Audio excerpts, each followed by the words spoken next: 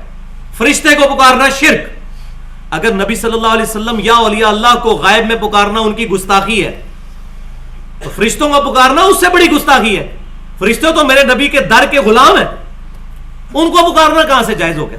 وہ جی فرشتے لے کے جاتے ہیں سلام وہاں پہ, اس لیے ہم پکار رہے ہیں. تو فرشتے بارش بھی برساتے ہیں, پھر بارش بھی فرشتوں سے مانگو. فرشتوں بارش برسا دو کہ گرمی کا موسم قریب آ رہا ہے. اب لیکن کیسے سمجھ آئے؟ مولوی بیچ میں گھسا ہوا ہے, وہ کہتے ہیں جی اتنے بڑے دیوبند کے مفتی ہیں, مفتی سعید صاحب انہوں نے لکھی ہے, اتنے بڑے بڑے علماء پاگل ہیں. تو علماء بھی اپنے ہی پیارے لگتے ہیں. اور دوسری طرف حال یہ ہے کہ المحنت المفنت جب لکھی, اس کے مقدمے میں شیخ ذکریہ سہارنپوری کے مرشد خلیل احمد سہارنپوری نے لکھا کہ احمد بریلوی اور ان کے ماننے والے شیطان ہیں, یہ شیطانی لشکر ہم دیوبندیوں پہ حملہ آور ہوا ہے, ولیعوذ باللہ تعالی. وہاں شیطان کہہ دیا ان کو. تو بزرگ بھی اپنے, یعنی یہ جو کروڑوں لوگوں کے بزرگ ہیں ان کو شیطان, اور اپنے بزرگوں کو بہت بڑا بزرگ. یہی حال بریلوی بھی کرتے ہیں, اہل حدیث ان کے بارے میں, یہ اہل حدیثوں کے بارے میں, شیعہ ساروں کے بارے میں, سارے شیعہ کے بارے میں. یہ کھچڑی پکی ہوئی ہے بھائی. اب دعا ہی کریں اللہ تعالیٰ سے کہ یہ معاملہ سیدھا ہو, پھر قواریت والا اللہ ہی کرے سیدھا.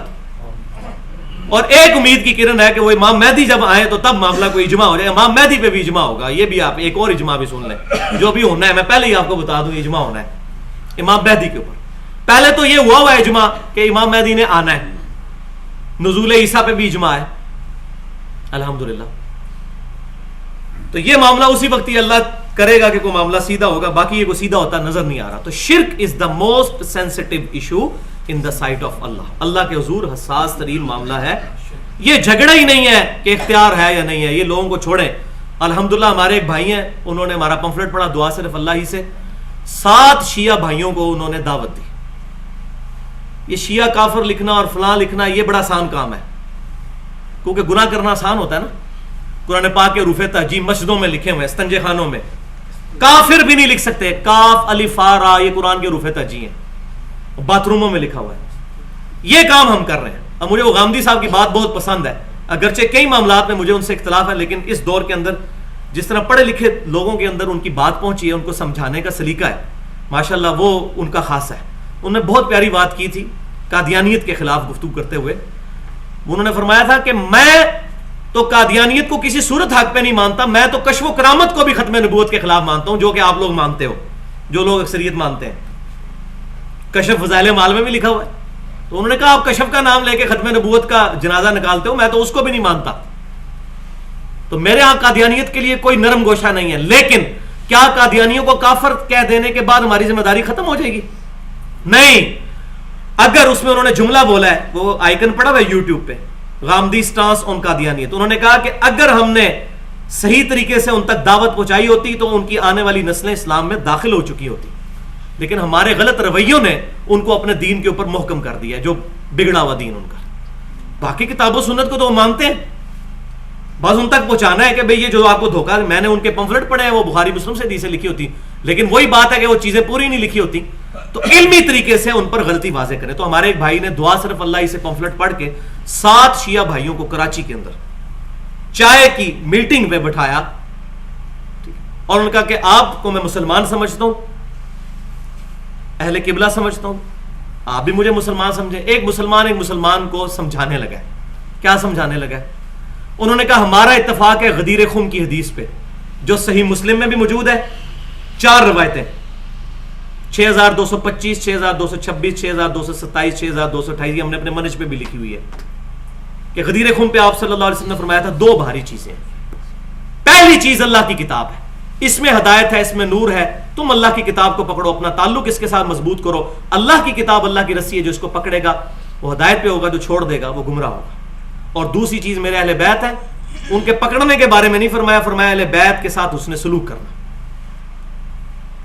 تو انہوں نے کہا کہ ہم اہل بیت کو الحمدللہ ان کے ساتھ جن لوگوں نے ڈائریکٹلی زیادتیاں کی، چاہے عبید اللہ ابن زیاد ہو یا انڈائریکٹلی یزید بن معاویہ ہو، ہم ان سے کوئی محبت نہیں کرتے، ان کا معاملہ اللہ کے سپرد کرتے ہیں. ہم الحمدللہ حسینی ہیں، اہل بیت کے ماننے والے ہیں. ہم جس طریقے سے سیدنا حسین کے دشمنوں کے خلاف ہیں، اس طرح حضرت عائشہ کے بارے میں جو زبان درازی کرتا ہے، سیدہ عائشہ بھی اہل بیت میں شامل ہے. تو ان کے ساتھ بھی ہم جو ہے محبت نہیں کرتے. تو اس نے کہا کہ اہل بیت والا معاملہ تو ہمارا کامن ہے، اصول کافی میں بھی موجود، مسلم میں بھی. تو کتاب اللہ کو تو ہم شروع کریں، پہلا صفحہ ہی پڑھ لیں کہ نعبد و ایاک نستعین. پھر انہوں نے اسی طرح سمجھایا جیسے میں نے سمجھایا، وہ 1-1.5 گھنٹے میں ساری مثالیں دے کے، اور آج اس کا کچھ حصہ میں نے بیان کیا کہ اصل یہ جھگڑا ہے ہی نہیں. اصل جھگڑا یہ ہے کہ سیدنا علی کو اختیار ہو تب بھی ان کو پکارنا جو ہے وہ شرک ہے. غائب میں ان سے دعا نہیں کر سکتے، ان سے دعا نہیں کر سکتے، دعا اللہ ہی سے ہوگی. سیدنا علی نے بھی اللہ سے ہی دعا کی. الحمدللہ ان 7 بھائیوں نے کہا کہ ہم آج کے بعد یا علی مدد کوئی کہے یا نہ کہے، ہم نہیں کہیں گے آج کے بعد یا علی مدد. آپ کی باتوں سے ہم اس کو غلط کہیں یا نہ کہیں، لیکن ہم اس رزلٹ پہ ضرور پہنچ گئے ہیں کہ ہم نے یہ خود نہیں کرنا، یہ خطرے سے خالی نہیں ہے. یہ ہے بھائیوں دعوت کی برکتیں. تو اللہ تعالیٰ ہمیں کتاب و سنت اور اجماع کی تعلیمات کو عام کرنے کی توفیق عطا فرمائے. جو میں نے آج حق بات بیان کی، اللہ تعالیٰ ہمارے دلوں میں راسخ فرمائے. اگر کوئی غلط بات میرے منہ سے نکل گئی، اللہ تعالیٰ ہمارے دلوں سے معاف کر دے. اور آج ساتھ ہی اناؤنسمنٹ سن لیں، اگلی دفعہ مشکل ترین ٹاپک میں نے انشاءاللہ ایڈریس کرنا ہے، اور وہ تقریباً 1 گھنٹے کا ہوگا، کیونکہ اگلی آیت 119 نمبر آ رہی ہے کہ جو لوگ اللہ کی خلقت کو بدل دیتے ہیں. اس کے اندر ڈیٹیل کے ساتھ میں انشاءاللہ عرض کروں گا. عورتیں جو یہ بال کٹواتی ہیں، اس کے کیا شرعی حکم ہے، جائز ہے ناجائز ہے، کہاں تک جائز کہاں تک ناجائز. پھر اس کے غیر ضروری بالوں کے بارے میں، داڑھی کا مسئلہ، داڑھی کی فرضیت، کس حد تک رکھنا ضروری ہے. ٹھیک ہے. اسی طریقے سے جو ہے وہ داڑھی کی زیادہ سے زیادہ مقدار کتنی ہونی چاہیے، کم سے کم کتنی ہونی چاہیے، داڑھی کی اہمیت کیا ہے، غیر ضروری بالوں کے بارے میں، پلاسٹک سرجری کے بارے میں. اسی طریقے سے کسی کا دانت ٹوٹ جائے تو کیا سونے کا دانت لگوا سکتا ہے، وگ لگانا کیسا ہے، بالوں کے جوڑے میں جو ہے وہ بال لگانا کیسا ہے. یہ اتنے مسائل ہیں جو ابھی تک کتابوں میں تو ماشاءاللہ کافی علماء نے ایڈریس کر دی ہیں، تقریر کی شکل میں، درس کی شکل میں نہیں. انشاءاللہ میں نے بڑی محنت کے ساتھ تیار کیا ہے. میرا خیال تھا آج میں کور کروں گا، لیکن وہ مجھے نظر نہیں آیا، کیونکہ وہ ٹاپک بھی 40-50 منٹ کا ہوگا. تو اگلی دفعہ اپنی، جس طرح آج ماشاءاللہ 100 سے زیادہ لوگ بیٹھے ہوئے، تو اپنی حاضری کو یقینی بنائیں، لوگوں کو لے کر آئیں. دعوت کا کام میرے اکیلے کی ذمہ داری نہیں ہے، ہم سب نے کرنا ہے انشاءاللہ تعالی. اور اپنے نبی صلی اللہ علیہ وسلم کے لیے سٹانس لیتے ہوئے ہم نے اب آپ صلی اللہ علیہ وسلم کی دعوت پہنچانی ہے، بجائے اپنے گلی محلوں میں، گھروں میں بیٹھ کے جو ہے اور مسجدوں میں بیٹھ کے دوسرے فرقوں کے خلاف چیخنے کے. ان کو دعوت دیں، یہ کام ہے ہمارا کرنے کا. اور آخر میں کنکلوڈ کرتا ہوں، صحیح بخاری اور مسلم کی متفق علیہ حدیث ہے، سیدنا علی رضی اللہ تعالیٰ عنہ کو جب نبی صلی اللہ علیہ وسلم نے غزوہ خیبر کے موقع پر بھیجا تھا، آپ صلی اللہ علیہ وسلم نے نصیحت فرمائی تھی، اے علی پہلے دعوت پیش کرنا. گردن نہ اتار دینا ان کی، جا کے پہلے ان کو دعوت پیش کرنا. اگر تیری وجہ سے ایک بندے کو بھی ہدایت مل گئی تیرے لیے سرخ اونٹوں سے بہتر ہے. تو سیدنا علی رضی اللہ تعالیٰ عنہ کو حضور صلی اللہ علیہ وسلم نے آخری بالکل سٹانس کے طور پہ بھیجا.